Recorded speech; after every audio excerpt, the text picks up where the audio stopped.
మాజీ MLA రోజాపై netizens fire అవుతున్నారు. ఇంట్లో కూర్చొని కబుర్లు చెబుతూ అధికార పార్టీని విమర్శించడం కాదు, నీకు చేతనైతే చేయితో అందించు, సహాయం చేయి, కానీ అంతేకాని పని చేసుకునే వాళ్ళపై విమర్శలు చేయడం అనేది నీ విఘ్నతకే వదిలేస్తున్నామంటూ నెటిజన్స్ రోజాపై ఫైర్ అవుతున్నారు. ఏపీలో విజయవాడ మొత్తం బుడమేరు వాగు ఉప్పొంగడంతో జలమయమైంది. అటు కృష్ణానది, ఇటు బుడమేరు వాగులు విజయవాడ ప్రాంత ప్రజలకు వరదల్లో ముంచెత్తాయి.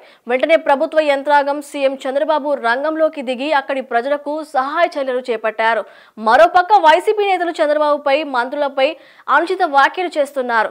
నగరి వైసీపీ మాజీ ఎమ్మెల్యే రోజా ఏపీ మొత్తం వరదల్లో కొట్టుకుపోతుంటే మంత్రులు వెకేషన్స్ అంటూ ఎంజాయ్ చేస్తున్నారు. ప్రజలంతా భారీ వర్షాలు, వరదలతో అల్లాడిపోతుంటే ప్రభుత్వ యంత్రాంగం మత్తులో ఉంది అంటూ చేసిన కామెంట్స్ పై ప్రజలు, నెటిజన్స్ ఫైర్ అవుతున్నారు. నీవు గత 5 ఏళ్లుగా ఎంత మాత్రం ప్రజలకు మంచి చేశావో అందరూ చూశారు. అందుకే ఇంట్లో ఉన్నావు.